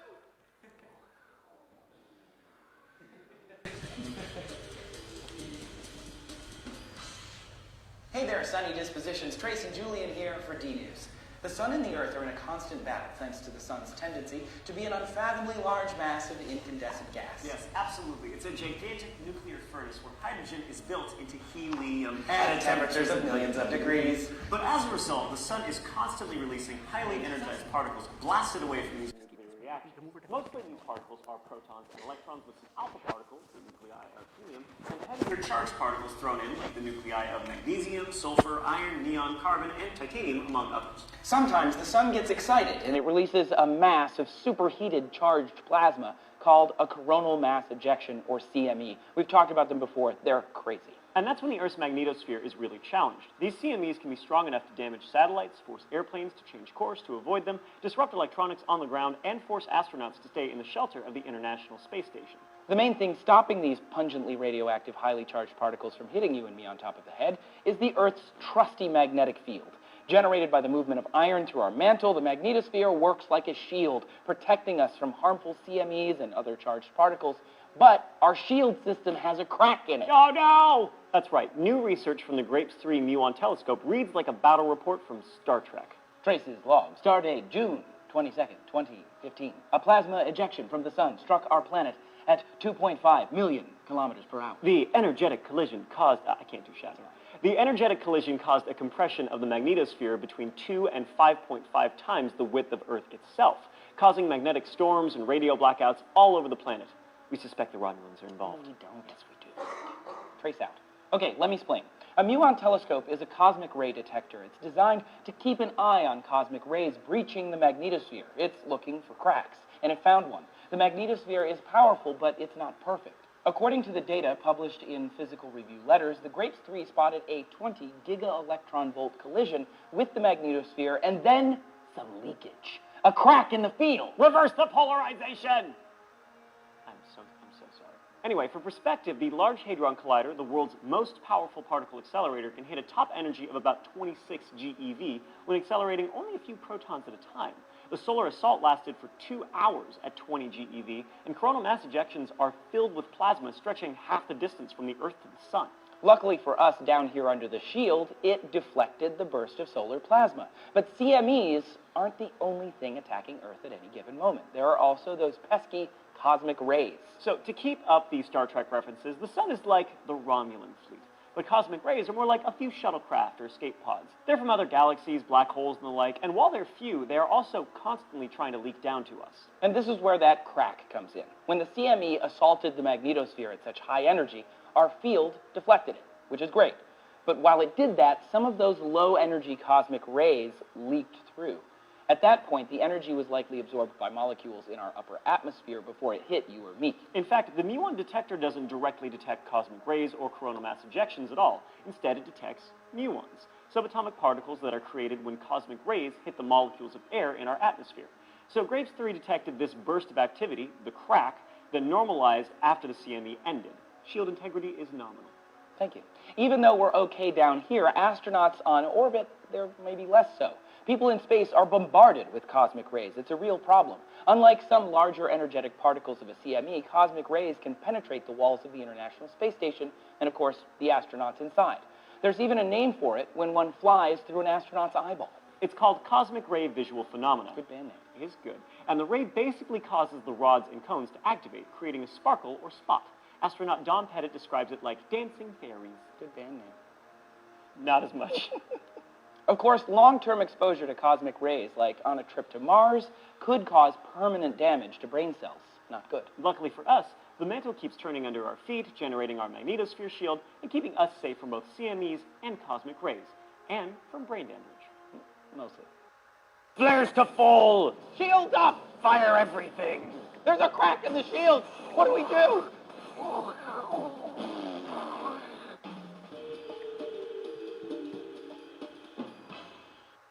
right, time for questions? Okay, good. Okay, yes, ma'am, you had a question which we kind of cut you short. Yeah, go ahead. I'll come to you. Come to you. Please. We're talking about the energy that is in the clouds of the order of 2 gigawatts. No, that is power. That is Okay, power. power It supplied power of 2 gigawatts, so actually more than 2 gigawatts. What happens to it? Very interesting question. Actually, that is topic of our next paper. So whenever you know, thunderstorms don't last forever. So when you generate these high voltage and store so much energy, eventually it discharges. And that is what causes lightning and thunder. So when the discharge happens, so that is actually very interesting. So, oh yeah, okay, great. So you see, this is an event which I didn't describe. So here what you see is, oh, it is in automatic mode? Okay. Anyway, okay, I think all right, it's okay, I can bring it back. So you see, this was a event where, you know, the intensity was going down, that is that, you know, becoming blue, and suddenly there was an increase and it went almost to 0, right? This is a lightning discharge. And then we looked at the electric field. Indeed, the electric field also went to 0 from a large value, negative value to 0. And so we actually examined it further and found that just when the this is the electric field profile, and this is on a time resolution of 10 seconds. So just when the electric discharge occurred, the Meillard intensity also changed. So actually we can see in real time the voltage being discharged. And from this data, we can actually estimate at what rate the power is dissipated. And that is frightening. For example, our estimate is, now, you know, these things don't mean much. Say, for example, I don't remember now, you know, India, we produce something like, you know, maybe 100 or 200 gigawatts of power that supplies power to the whole country, okay? And this single discharge is more than 10 times that. Of course, this discharge lasts only a fraction of a second. But in one fraction of a second, a lightning cloud discharges more power than all of India or any other country in the world. So this is really incredible, the amount of power. But actually, basically, it undergoes discharge. Now, it does not mean that every time whole power will be discharged. Maybe part of the power is discharged. And in fact, that's when the charging mechanism kicked in and it recharged it back. And it took only a minute to recharge it. So it's a very beautiful result, which we are in the process of finalizing. And once we finalize, we'll publish it. Okay, the gentleman there, I'll come to you there. Yeah, go ahead. I have 2 questions. Sure. Before that, let me tell you that this was a professor taking a test. The question which was there. Okay, first one is about that difference from 2 months to 1 second.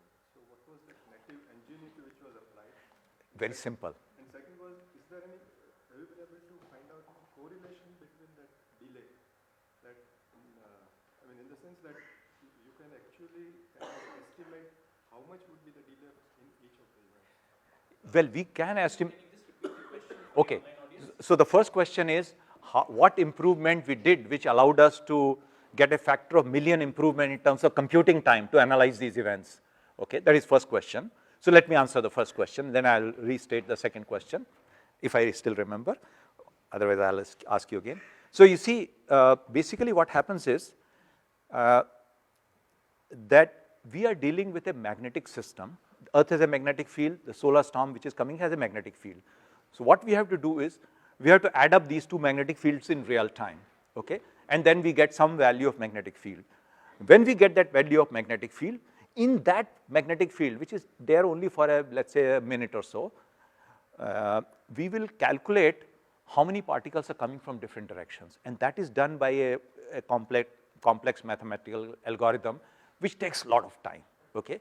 And that's where all the time gets wasted. So that is what took 2 months. Now, if I want to do the same procedure again, it will cost 2 months. So one of our colleagues came up with this suggestion.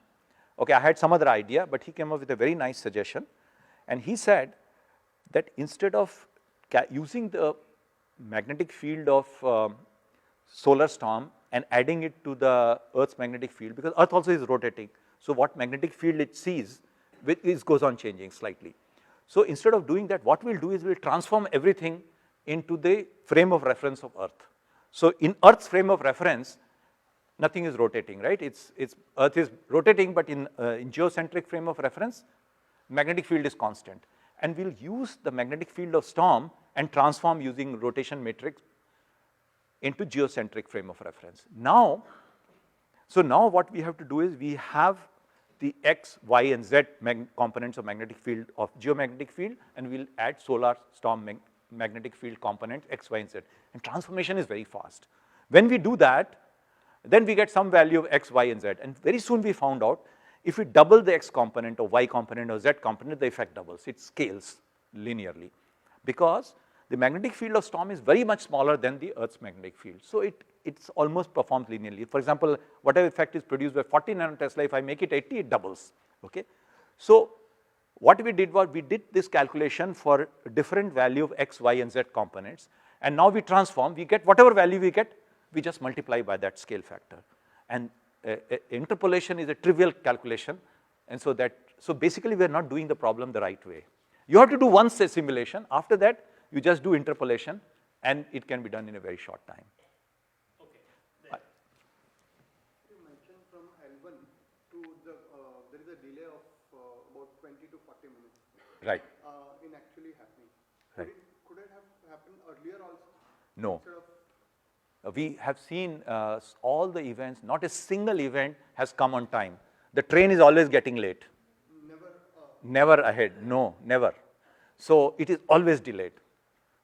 I mean, I don't want to say trained, otherwise railway people may get wrong ideas, you know. I'm not being critical, I'm just saying that it only leads to delays, never advanced, yeah. Yeah, at the back. There's this follow-up question which you were asking earlier. Right.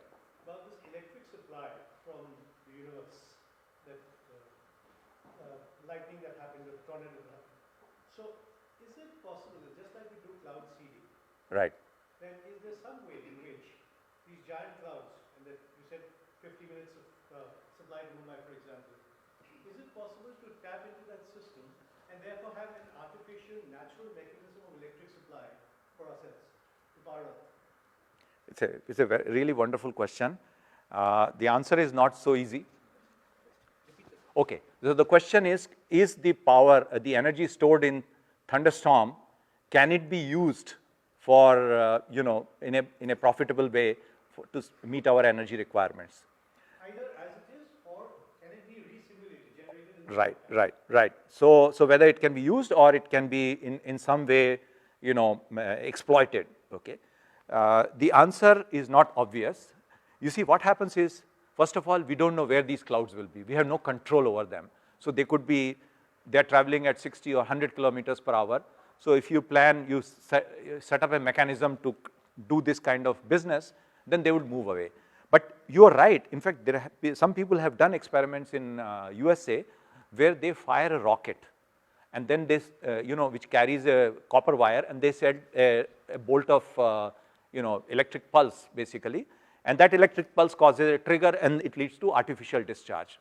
And of course, the wire will evaporate because it has so much power and so on. But major problem is that although it is a clean, renewable energy in some sense, you know, it is not causing any pollution because it's created by thermal convection of water vapor. So it's a very clean source of energy, but it's erratic and it is unpredictable. That is the main challenge. So we can do some experiments, but to be able to use in a controlled manner, you know, of course I don't know, maybe future somebody may find a way to do it. Yeah. Sorry, just following up. Okay.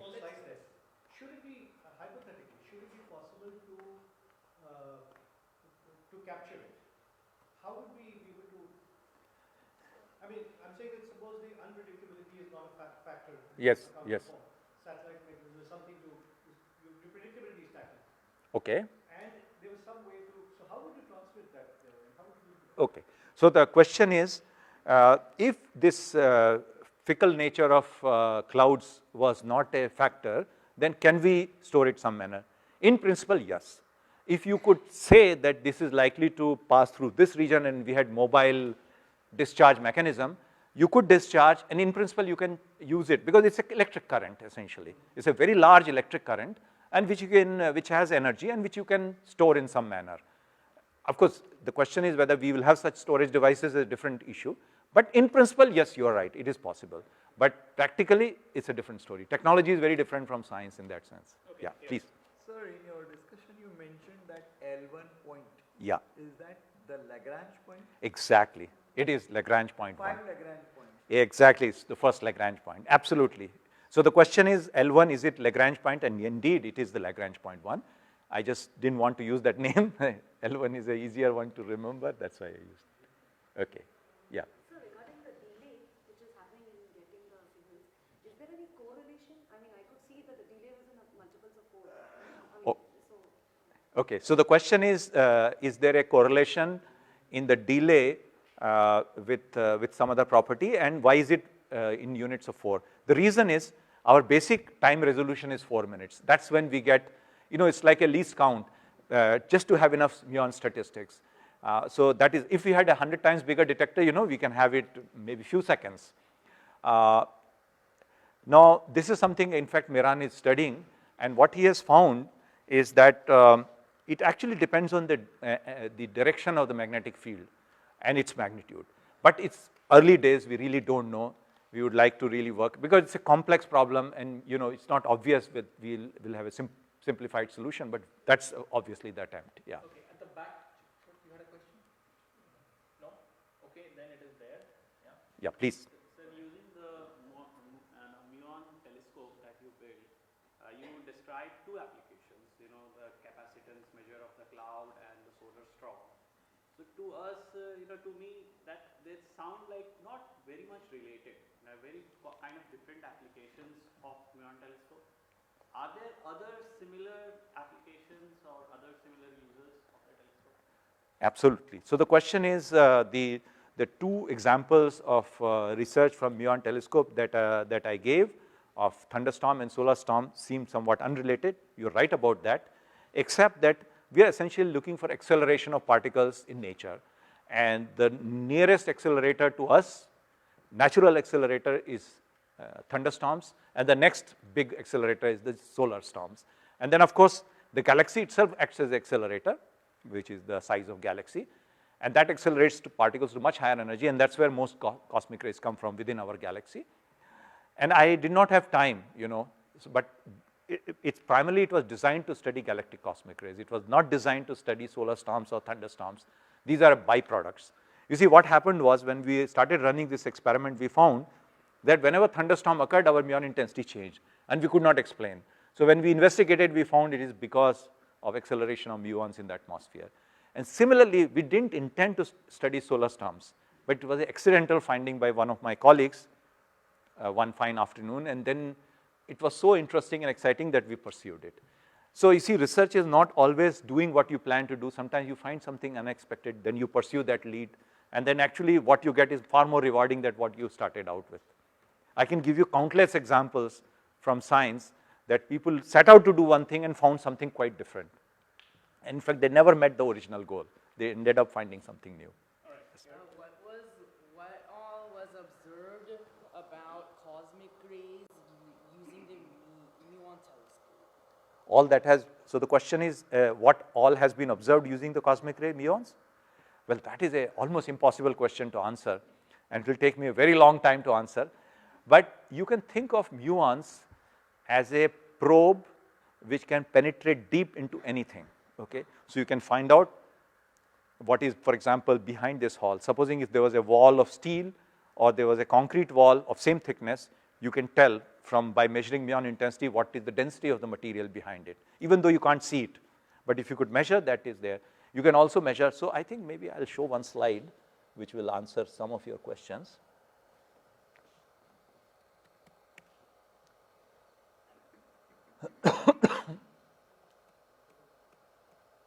So I'll list some of the things which we can. So this is something I showed earlier. We could measure the voltage in a thunderstorm. We could measure its area. We could measure its speed, and we could even measure the energy stored. And there are a few more things which we can measure. Yeah. So you see, we can use it to measure the atmospheric pressure very, very accurately, just about as accurately as any other sensor. We can use it as a thermometer of the entire atmosphere. You know, it's very hard to measure the temperature of the whole atmosphere, but you can use this to measure indirectly. And we are very sensitive to magnetic field in the interplanetary space. In fact, after this event happened, I was invited by ISRO chairman to make a presentation in their headquarters. So I showed them these results, and Mr. Kiran Kumar, who was the chairman at that time, was very excited. He said, I cannot believe that you can measure something sitting on ground, what is happening in space. So I said, well, you know, there is a proof in front of you. And so he said, look, I want you to be part of our, committee which designs future missions. So he put me there. So I'm part of their committee for future missions, and including for other missions. So they said, if you have some suggestions. So I told him that the most important thing is to have coordinated observations. So whatever satellites are doing, we should coordinate with what is happening on ground. We can learn more about it. So you see, we are very sensitive to magnetic field. It is a million times smaller than Earth's magnetic field, and we can measure its effect. It also acts as a voltmeter, right? We can measure the voltage across atmosphere, and you can think of it as also as a current meter. The current of muons we are measuring is very tiny. Now, how tiny? The unit I am calling is femtoampere. You all know what is femtoampere. 1 divided by 1 followed by 15 zeros, amperes. Normally we talk of currents of milliamperes, which are very tiny, or microamperes. This is much, much smaller. And we could measure it with a precision of an attoampere. Attoampere is just flow of 6 electrons in 1 second. So it's very sensitive instrument. So when you have a sensitive device, you can make large number of measurements. What measurements you want to make is up to you. Okay, Yes, please. This is regarding when you say cosmic rays is a messenger of the universe. So what is the other message which are being given? Okay. Okay. Okay. The question is, since we are calling it cosmic rays as messengers, what other messages are being sent by the cosmic rays? Okay. So essentially, what happens is cosmic rays are produced somewhere. These are high energy charged particles, and we cannot reach the energies which cosmic rays have. For example, the most powerful accelerator today is at CERN, called LHC, which accelerates particles to something like 10 raised to 13 electron volt. But in nature, we reach 10 million times higher energies. And you may say, okay, if you build a bigger accelerator, well, first of all, it's difficult to build big accelerators, cost a lot of money. But there are other challenges, because anytime you accelerate particles to high energy, there are loss mechanisms which set in. It's like this: you have a car, you are driving on Pune Expressway. Even if you have 1,000 horsepower car, it doesn't mean you will reach velocity of light, right? Because there is friction, there are other problems, and so on. Drag is there. So if you want to go to higher energy, there are more loss mechanisms that come in. So how does nature does it is a mystery. So that is one challenge one would like to understand, because we have no idea how it is happening. Second thing, it's not that we don't know anything. We do know that most of the cosmic rays in the galaxy are produced in what are known as supernova explosions. When a star exhausts its nuclear fuel, it collapses, and then it eventually explodes and throws out maybe 80–90% of its mass, and in that explosion and thereafter you accelerate particles to high energies. And so we can learn about that. So for example, one of the objectives for this experiment was to study the composition of these cosmic rays. So we find, now I told you that majority of them are protons, but that's not really true. It depends on what energy we are measuring. As we go to higher energy, the proportion of heavier nuclei increases. And it's believed that at somewhat, let's say, much higher energies, you can have predominantly iron. Now, why should iron be there?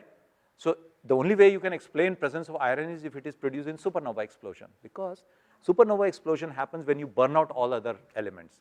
So hydrogen into helium, helium into carbon, nitrogen, oxygen, magnesium, calcium, You go on until you reach iron. After that, so as you go to heavier elements, you produce energy. But after you cross iron, you don't produce energy. So that's when star collapses and you have supernova explosion. So there are lots of things it tells us. But in a limited time, I cannot convey all that stuff. So I thought I'll use more practical issues to discuss. Yeah. Two parts. First is how does the muon telescope differentiate between muons and high energy electrons, which may have the same MeV energy? The second part is, could the delay of the anomalous reach of the charged particles be due to the charge distribution in the ionosphere or the Van Allen belts? Okay, so first question first. So how do we distinguish between high energy electrons and muons in the muon telescope? You see, it is basically determined by the fact that we have 2.5 meters of concrete before a muon can go through our sensor. Okay, in 2.5 meters concrete, we know that electrons get absorbed much, much faster. Protons go a little bit deeper, but even they cannot survive. That is one thing, that they basically get absorbed. But there is a small probability that out of 10,000 muons, one could be a proton. But a proton, when it travels through concrete, it produces other particles. Muons don't. Okay, so when it produces other particles, we'll see not just one hit in a proportional count, we'll see several hits. It will be a cluster of hits. So we know it is not a muon, but something else. So we can distinguish. Though that probability is very small, but it can happen. So that is first part. And second part? Could the anomaly be caused due to charge distribution in the ionosphere or the Van Allen belts? Okay. So the delay is what you're referring to. So the question is the delay, which we see in solar storms, solar storm arrival time at Earth, could it have been caused by Van Allen belt or some other anomalies in the upper atmosphere? No, that is not possible, because Van Allen belt itself consists of trapped radiation, which is of very low energy. And we are talking of particles which are tens of GeV. So they are completely unaffected by that. Similarly, other anomalies we talk about are very, very low energy. So if you think in terms of voltage, we are talking of voltages of maybe few thousand volts, few tens of thousands of volts, and now here we have 10 raised to 10 volts. So it's actually not even a perturbation. Yeah. Okay, delay. We cannot delay things very long because Prithvi has other events happening here. Before I end, I would just like to say one part. I mean, he can go on forever telling stories, but there are other also very interesting stories that he has not told us about. The fact that you are running an experiment for 60 years gives you measurements of pressure, temperature, etc. over the last 60 years. And from that, the muon telescope also tells you about global warming, which probably is a separate Chai Noai that you'll have to hold. But I mean, you start off to detect, do basic research in physics, trying to understand what causes these particles which are coming from the universe, and landing up to things which connect to us every day.